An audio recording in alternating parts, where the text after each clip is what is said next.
Okay, so the next problem in the lead code we are solving is number of islands. Okay, so basically what they're asking is this is the 2D grid, okay, representing the ocean and the islands. We need to calculate the number of islands available in the given grid. Okay, so what does it mean is, let's say that if we take an example, this as a ocean, right? So ideally the islands will be like this, right? This will be like multiple islands. Okay, and in the this is the 2D grid, and that's an ocean.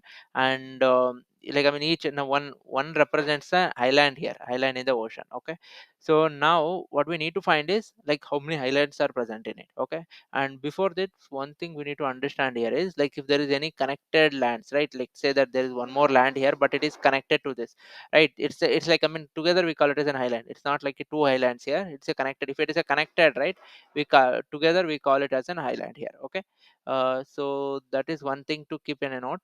So basically, okay, now we are talking about a 2D grid, and also we are talking about the connected nodes. So it means that like I mean we need to make use of a graph here, correct? So that's a straightforward thing. So okay, now how we are going to do it? So basically in this given grids, right, let's take an example of these two grids. So if you just see it directly, right, like we need to get the connected nodes, correct? So if we just see it, right, all these are connected nodes, correct? All these are connected nodes and there are no any other nodes available, so island count is 1. Okay, and similarly here if you check the connected nodes, these are the connector nodes, right? These are the connector nodes. This is not connected to anyone. And connected meaning it should be in this format only, like I mean right, left, or bottom, or top. Okay, this is how they are connected, and it is diagonally connected, but it is not the case. Okay, only neighbors like those are meant to be connected. And here is one, and finally this is the one. Okay, so this is the answer is 3. There are 3 highlights which are in a disconnected format. Okay, so now how to solve this, right? Let's say that what we can do is basically we need to check the connected nodes basically. So let's say that if we how we traverse the graph, right, that's what we need to make use of here. So let's say that we are here. I'm able to go to this location, I'm able to go to this location, I'm able to go to this location, correct? And also similarly here, from if I start here, I can go to all this location because these are connected nodes, right? So when we are talking about the connected nodes, like I mean like about the traversal, either we can go with the BFS or DFS, correct?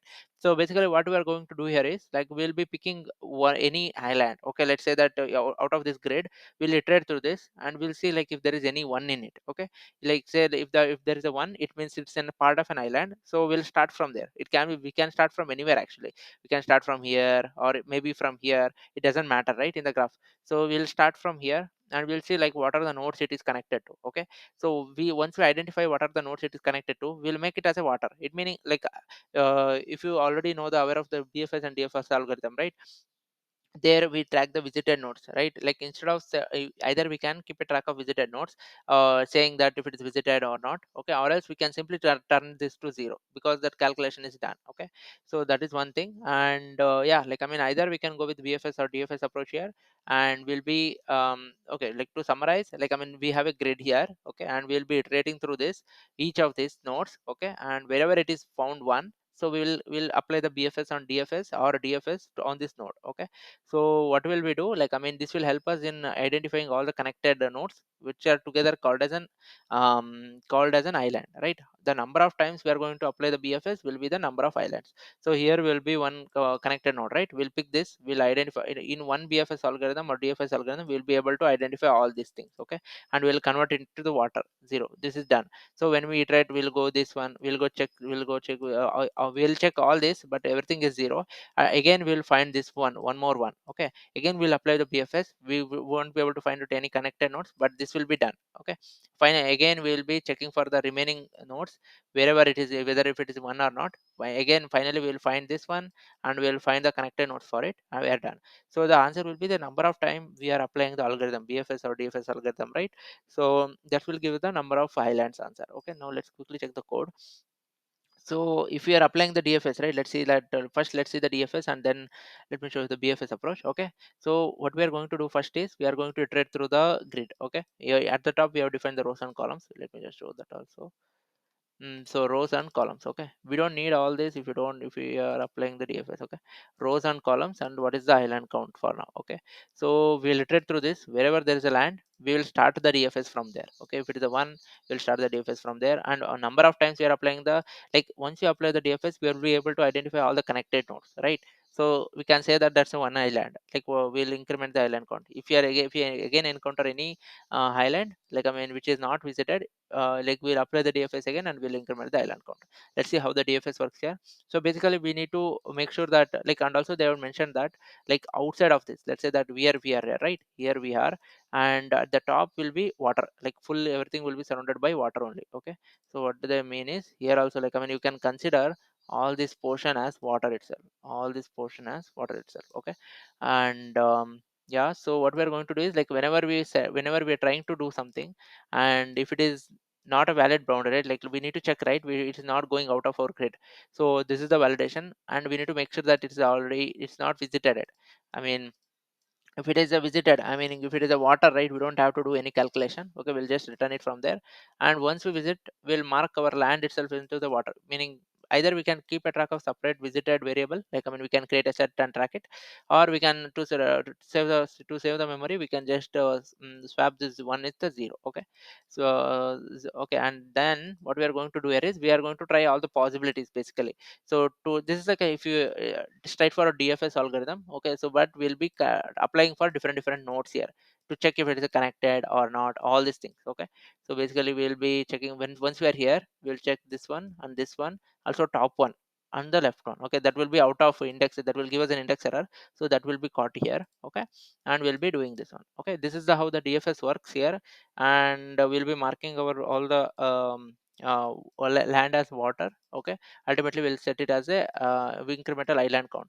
Now let's see like how we can use our BFS also. Okay, so in the BFS algorithm, what we can do is like it's the same approach again. So what we'll do is we'll be adding our first coordinates. Let's say that we encounter this one first, right? We'll add this to the queue, and now we'll iterate through this queue like until it gets empty. Okay, like what is the principle of this breadth first search? Like whenever we pop an element, we need to make sure that we need to add all the neighbors to it. Correct. So what we'll do is once we pop it, like whatever that was added, that we will pop it, and when we pop this one, we'll add all the valid neighbors. Okay, so valid neighbor in the sense, like I mean, it handles all the index errors or whatever it is, right? We shouldn't be getting an index error. So those condition checks will happen here, and finally it will get us some the valid neighbors that on which we can perform the calculation, right? So we'll add it back the queue, and then we'll mark it as visited, right? So if you want to check the get valid, right? So what does it do is basically it will take the current row and column index. Okay, so these are the possible neighbors. Correct. Let's say that if you take an x-axis, so one second. Okay, yeah, if you take this as an example, right? So if you are here, what are the possibilities of the all the coordinates, right? These are the possibilities. Correct. Like I mean, plus one minus one basically. Correct. This will be like here we are. If I want to get the coordinates of the next element, which is to the right, what it will be like, I need to add 1 comma 0 to it. Correct. I will be adding the 1 comma 0, and here 0 comma 1. It's just like a, okay, this one minus 1 comma 0, and this will be 0 comma minus 1. Correct. So this is just like a kind of coordinates, right? So this is the possible coordinates that we can get for that particular node. So that is the possible coordinate, it means. So these are the possible neighbors. Okay, and we are going to now identify the valid neighbors. So how are we going to identify? We'll first add it, like whatever the coordinates they given us, we'll get all the coordinates, possible coordinates, and then we'll check the boundaries if it is within the boundaries or not. Okay, and then we'll check if it is visited or not. If it is visited, this actually we can merge it into one, just like we did it here, right? Just like we did it here, we can merge it one, but this will be more clear. So just put it like this. Grade this one once if it is not visited, and once if it is a valid index, we will be adding it to the valid neighbors. Yeah, that's it. Thanks. So to summarize here, this is a graph problem. How are we going to identify this as the graph problem? Because they've given us a 2D grid, and we are talking about the connected nodes here, connected and disconnected nodes here. So that's why we picked the graph. Okay, and there indirectly it has been asked that how many connected nodes are there, like I mean separate areas. Also there is one more problem, like connected provinces or something like that. Here it's a province, there are highlands, right? There is one similar problem asking for a connected province and provinces. It's exactly the same thing. They will instead of island, they will talk about an cities there, like if it is cities, how many cities are connected, all these things. Okay, so yeah, like I mean, how did we approach? We iterate through this grid. Whenever there is a one, it means that it's an highland. So we checked all the connected highlands for this, and we marked it as visited by change swap um, by changing this value it's to 0, right? It means that it is a visited now. Okay, so once we got to know it's visited, we'll be again iterating through this array. Like once we are done with that, and wherever we encounter one, we will apply the DFS or BFS again there. So the number of times we are applying the DFS BFS indicates that the number of islands counts we have on the graph. Yeah, that's it.